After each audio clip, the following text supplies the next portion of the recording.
Assalamualaikum warahmatullahi wabarakatuh. Salam sejahtera untuk Bapak dan Ibu guru yang saya hormati. Mungkin sebagian dari kita pernah merasa kaget saat mendengar istilah coding dan kecerdasan artifisial atau disingkat KKA masuk ke dalam dunia pendidikan. Banyak dari kita yang masih awam dengan konsepnya, termasuk saya sendiri, awalnya juga begitu. Bahkan, saya ingin berbagi hasil pelatihan yang saya ikuti, yaitu Bintek Coding dan Kecerdasan Artifisial beberapa saat yang lalu. Pelatihan ini membekali kita untuk memahami bagaimana mempersiapkan siswa menghadapi dunia yang makin digital dan cepat berubah. Mari kita bahas bersama kenapa materi ini sangat penting untuk masuk ke dunia pendidikan kita. Kita semua pasti merasakan bahwa cara hidup, bekerja, bahkan cara belajar sekarang sangat dipengaruhi oleh teknologi. Banyak pekerjaan yang dulu dilakukan manusia, sekarang bisa digantikan oleh mesin dan AI. Tapi bukan berarti manusia tidak diperlukan. Justru kita harus punya keterampilan yang tidak bisa digantikan oleh AI, yaitu berpikir kritis, kreatif, dan etis. Nah, sekarang kita masuk ke pertanyaan kenapa KKA penting untuk diajarkan. Jawabannya, karena dunia sekarang berubah sangat cepat. Banyak pekerjaan yang dulunya dikerjakan manusia, kini digantikan oleh AI dan otomasi. Di sisi lain, negara kita Indonesia masih kekurangan talenta digital. Target kita sampai tahun 2030 itu 12 juta orang, padahal sekarang saja belum mencukupi. Anak-anak kita sudah terbiasa menggunakan HP dan internet, tapi belum semua paham cara kerjanya dan bagaimana memanfaatkannya secara produktif. Nah, disinilah peran KKA, yaitu untuk membekali siswa jadi lebih dari sekedar pengguna, tapi juga menjadi inovator dan problem solver digital. Lalu, apa sih tujuan dari pembelajaran KKA ini? Yang pertama, Bapak Ibu, yaitu tentu untuk meningkatkan literasi digital dan berpikir komputasional siswa.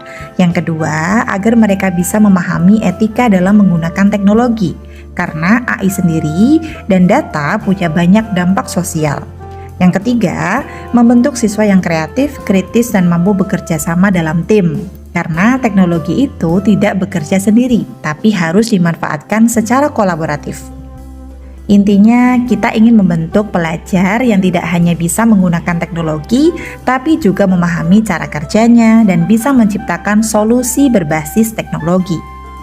Beberapa kompetensi utama yang dikembangkan, antara lain yang pertama yaitu berpikir komputasional. Ini adalah fondasi dari coding. Yang kedua adalah literasi digital. Siswa belajar ini supaya mereka bijak menggunakan dan memahami teknologi. Yang ketiga adalah etika kecerdasan artifisial, yaitu bagaimana menggunakan AI dengan rasa tanggung jawab. Dan yang keempat adalah pengenalan dari aplikasi kecerdasan artifisial, yang mana siswa akan belajar cara kerja AI bukan cuma menggunakan saja. Lantas, bagaimana implementasinya di sekolah? Implementasinya cukup fleksibel. Yang pertama, bisa dijadikan mata pelajaran pilihan. Yang kedua, bisa dikemas dalam proyek lintas mata pelajaran. Dan yang ketiga, bisa juga dijalankan sebagai kegiatan ekstrakurikuler. Yang terpenting adalah siswa bisa terlibat aktif dan kontekstual, tidak hanya sekedar hafalan. Pada saat proses pembelajaran, tentu kita akan menghadapi beberapa tantangan. Di antaranya yaitu infrastruktur dan kesiapan kita sebagai guru. Tapi pemerintah sudah mempersiapkan program pelatihan seperti Bintek yang saya ikuti ini untuk menjawab tantangan itu. Kita juga bisa memulai dari hal sederhana seperti kegiatan unplug coding, yaitu pembelajaran tanpa komputer. Siswa tetap bisa belajar logika berpikir dari coding. Disinilah peran kita sebagai guru sangat penting. Kita tidak harus jadi ahli IT dulu, tapi cukup punya mindset terbuka dan belajar bersama siswa-siswa kita. Guru tetap menjadi pusat empati dan nilai, sementara teknologi adalah alat bantunya. Karena Bapak dan Ibu guru, kita juga perlu mengingat prinsip human in the loop, yaitu teknologi membantu manusia, bukan untuk menggantikannya. Saya yakin dengan semangat kolaborasi antar guru dan dukungan sekolah, kita bisa bersama-sama membekali anak-anak kita menghadapi masa depan. Mari kita lihat pembelajaran coding dan KA ini sebagai bagian dari upaya kita menyiapkan generasi inovator, bukan hanya generasi penonton.